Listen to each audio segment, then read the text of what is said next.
வணக்கம். பரபரப்பு மீடியா செய்திகளுக்காக நான் நிரோஷன். சிரியாவில் அசாத் ஆட்சி கவிழ்வதற்கு சற்று முன் இஸ்ரேலிய பாதுகாப்பு படை IDFின் தரைப்படைகள் சிரியாவுக்குள் நுழைந்தன. ஆரம்பத்தில் இஸ்ரேலிய தரைப்படைகள் சிரியாவுக்குள் எல்லையோடு உள்ள இடங்களை மட்டுமே ஆக்கிரமித்திருந்தன. அவசியம் ஏற்பட்டால் சிரியாவில் வேறு பகுதிகளையும் இஸ்ரேலிய படைகள் ஆக்கிரமிக்கும் என்று கூறப்பட்டது. இப்போது அது தொடங்கிவிட்டது. IDFின் பொறியியல் படைப்பிரிவின் 603வது பட்டாலியன் இஸ்ரேலிய துடுப்புகள் நுழைந்து சிரியாவின் ஆழமான புள்ளியான டெல் ஹட்டார் நகரை அடைந்துள்ளது. இது சிரியாவின் தலைநகர் டமாஸ்கஸில் இருந்து 20 கிலோமீட்டர் தொலைவில் உள்ளது. 603வது பட்டாலியனின் தளபதி கேப்டன் ஜூரி ஆல்மோக் அது பற்றி விவரித்த போது, கடந்த புதன்கிழமை அல்ஹியாமில் இருந்து புறப்பட்டோம். அன்று இரவுக்குள் முழு படைப்பிரிவும் கோலன் பீடபூமியில் கூடியது. மறுநாள் காலை நாங்கள் சிறிய மண்ணில் இருந்தோம். இந்த பணியின் முக்கியத்துவத்தை நமது துருப்புக்கள் புரிந்து கொண்டு உற்சாகம் அடைந்தனர். இது ஆபத்தை ஒரு பொருட்டாக எடுத்துக்கொள்ள வேண்டிய ஒன்றல்ல. கமாண்டோ படையணியின் கீழ் டெல் ஹட்டால் நகரை பிடிக்க நாங்கள் முன்னேறினோம். மலையில் காலடி வைத்த முதல் வாகனம் படை 7இல் இருந்து வந்தது. கடைசியாக அக்டோபர் 12, 1973 கோலானி படைகள் இந்த மலையை கைப்பற்றிய பின் IDF சிரியாவுக்கு நுழைந்தது இப்போதுதான் என்று அல்மோக் விளக்கினார். IDF வரலாற்று ரீதியாக சிறிய இராணுவ புறக்காவல் நிலையங்களை கைப்பற்றுவதை உள்ளடக்கிய இராணுவ நடவடிக்கைகளுக்கு முன்பே விரிவான பயிற்சி அளித்துள்ளது. அவற்றின் வலுவூட்டப்பட்ட கட்டமைப்புக்காக சிரியன் பிட்டாஸ் என்று செல்ல பெயர் சூட்டப்பட்டது. இருப்பினும் சமீபகால ஆண்டுகளில் லெபனான் மற்றும் காசாவில் இருந்து வரும் அச்சுறுத்தல்களில் IDF கவனம் செலுத்தியது. சிரிய பிரதேசத்தில் ஊடுருவல் செய்ய எதிர்பார்க்கவில்லை. அதனால் சமீபகால ஆண்டுகளில் சிறிய காட்சிகளுக்காக நாங்கள் பயிற்சி பெறவில்லை. ஹெஸ்போல்லா மற்றும் ஹமாஸ் பற்றி அறிந்து கொண்டோம். இப்போது சிரியாவில் எதிரி இல்லாவிட்டாலும் நிலப்பரப்பு சவால்களை முன்வைக்கிறது. சிரியாவில் ஏற்படக்கூடிய சிக்கலான தடைகளை பற்றிய கதைகளை கேட்டு வளர்ந்தோம். ஆனால் அவை எதிர்பார்த்த அளவுக்கு கடினமாக இல்லை. எங்கள் புல்டோசர்கள் சிரியாவில் உள்ள சவால்கள் அனைத்தையும் கையாள முடியும். எங்கள் பார்வையில் இங்கு சிரிய இராணுவத்தின் பாதுகாப்பு சரியாக பராமரிக்கப்படவில்லை என்பது தெளிவாகிறது என்று அல்மோ கூறினார். தற்போது சிரியாவுக்குள் இஸ்ரேலிய இராணுவ துருப்புகள் நிறுத்தப்பட்டுள்ளனர். இங்கிருந்து ஒரு பக்கத்தில் தலைநகர் டமாஸ்கஸ் உள்ளது, மற்றொரு பக்கத்தில் ஹெர்மோன் சரிவுகள் உள்ளன. அத்துடன் எங்களுக்கு பின்னால் மிக தொலைவில் வடக்கு இஸ்ரேலிய குடியிருப்புகளை காணலாம்.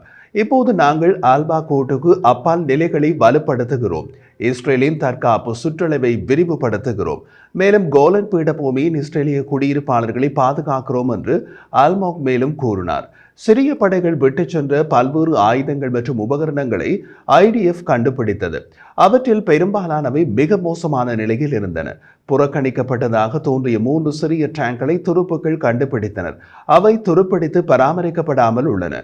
சிரிய இராணுவம் இருந்திருந்தால் அவர்களால் இஸ்ரேலின் பாதுகாப்பு தடைகளை மீற முடியுமா என்று நான் சந்தேகின்றேன் என்றும் அல்மோ கூறினார். இருந்த போதிலும் சிரிய இராணுவத்தின் புறக்காவல் நிலையங்கள் வியக்கத்தக்க விதத்தில் நேர்த்தியாக இருந்தன. சரியான அடையாளங்கள் மற்றும் குப்பை தொட்டிகளுடன் தரைப்பகுதி சுத்தமாக இருந்தது.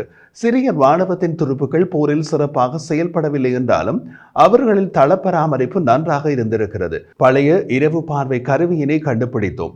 ஆனால் எங்களிடமிருந்து அனைத்து பேட்டரிகளையும் வைத்து முயற்சித்தாலும் அவை வேலை செய்யவில்லை. கண்காணிப்பு பதிவுகளும் கண்டுபிடிக்கப்பட்டன.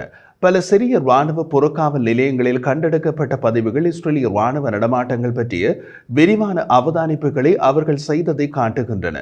எனது ட்ரூஸ் துருப்புகளில் ஒருவர் சிறிய இராணுவ பகுதிகளில் இந்த நேரத்தில் ஒரு IDF படை எல்லை வேலியை நெருங்கியது அல்லது மஜ்தால் ஷம்ஸ் பகுதியை கார் அல்லது ஆம்புலன்ஸ் கடந்து சென்றது என்பது போன்ற உள்ளீடுகளை மொழிபெயர்த்து கூறினார். எமது எல்லா நடமாட்டங்களும் சிறிய இராணுவத்தினரால் பதிவு செய்யப்பட்டு இருந்ததை பார்த்தோம் என்று அல்மோ குறிப்பிட்டார். சிரியாவில் கடுமையான குளிர்காலத்தை எதிர்கொள்ள இஸ்ரேலிய இராணுவ துருப்புகள் தயாராகி வருகின்றனர். இங்கு மிகவும் குளிராக இருக்கிறது. ஆனால் இராணுவம் எங்களுக்கு தேவையான அனைத்தையும் வழங்குகின்றது. எந்த இராணுவ வீரரும் நடுங்குவது இல்லை.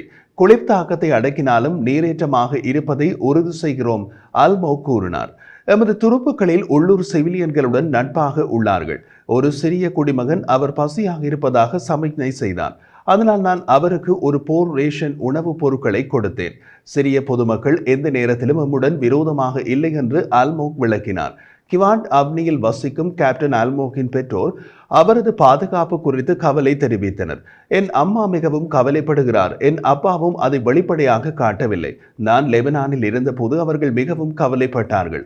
ஆனால் இந்த முறை சிரியாவில் ஐடிஎஃப் வலுவாக இருப்பதையும் எல்லாமே பாதுகாப்பாக இருப்பதையும் அவர்கள் புரிந்து கொண்டனர் என்று அல்மோக் முடித்தார்.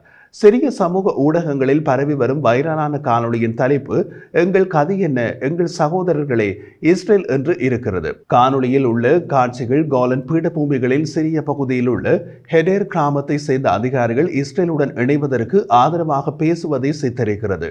காணொளியில் மக்கள் கூட்டத்தின் முன் பேசிய ஒரு உயர் அதிகாரி பேசிய போது, ஹெடேர் கிராமத்தின் அனைத்து மக்களின் பெயரிலும் பேசுகின்றேன்.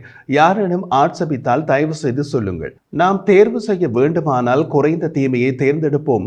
எமது கிராமம் இஸ்ரேலுடன் இணைக்கப்பட வேண்டும். காணொளியில் பேசியவர் அவர்களுக்கு இஸ்ரேல் குறைந்த தீமை என்று வாதிட்டார். இதை தேர்ந்தெடுக்காவிட்டால் பெரிய தீமை நம் வழியில் வரும் என்று எச்சரித்தார். அதாவது இஸ்லாமிய துருப்புகள் எங்கள் மனைவிகள், எங்கள் மகள்கள், எங்கள் வீடுகளை எடுத்துச் செல்வார்கள் என்றார். அவர் தொடர்ந்த போது, நான் இந்த பிராந்தியத்தில் உள்ள பல கிராமங்களின் சார்பாக பேசுகின்றேன். நாங்கள் எங்கள் மானத்தை காப்பாற்றுபவர்களுடன் இருக்க வேண்டும். யாரேனும் படம் எடுத்தாலும் பதிவு செய்தாலும் எனக்கு பரவாயில்லை. கோலனை இஸ்ரேலுடன் இணைக்குமாறு கேட்டுக்கொள்கிறோம். ஹெடர் கிராமத்தின் தலைவிதி தான் சுற்றியுள்ள கிராமங்களின் தலைவிதி. இஸ்ரேலிய கோலனில் உள்ள எங்கள் உறவினர்களுடன் நாங்கள் ஒன்று சேரவும், அநீதி மற்றும் அடக்குமுறைகளில் இருந்து விடுபடவும் நாங்கள் இஸ்ரேலோடு இணைக்குமாறு கேட்க விரும்புகிறோம் என்று கூறினார். அதற்கு கூட்டத்தில் இருந்தவர்கள் நாங்கள் ஒப்புக்கொள்கிறோம் என்று கூச்சலிட்டனர். சிரியாவில் இருந்த ஒருவர் இது தொடர்பாக விளக்கமளித்த போது, ஒரு தசாப்தத்திற்கும் மேலாக அசாத் ஆட்சிக்கு எதிராக எதிர்ப்பு தெரிவித்து வரும் ஸ்வாட்ரியா பகுதியில் உள்ள ட்ரூஸ் இன மக்கள் இவர்கள். ட்ரூஸ் ஒருபோதும் இஸ்ரேலிய எதிர்ப்பு தரப்பு அல்ல. இஸ்ரேலில் உள்ள ட்ரூஸ் சமூகம் மத்திய கிழக்கில் உள்ள ட்ரூஸ் சமூகங்களில் மிகச்சிறியது. இருப்பினும் இது அடிப்படையில் ட்ரூஸின் கேடயமாக மாறியுள்ளது. இது சிரியாவில் உள்ள ட்ரூஸுக்கு உதவக்கூடிய ஈர்ப்பு மையம் ஆகும். சிரியாவில் உள்ள ட்ரூஸ் சமூகம் IS இயக்கம் போன்ற தீவிரவாத இயக்கத்தினரின் வன்முறை நடவடிக்கைகளுக்கு அவர்கள் இப்போது அஞ்சுவதாக அவர் விளக்கினார்.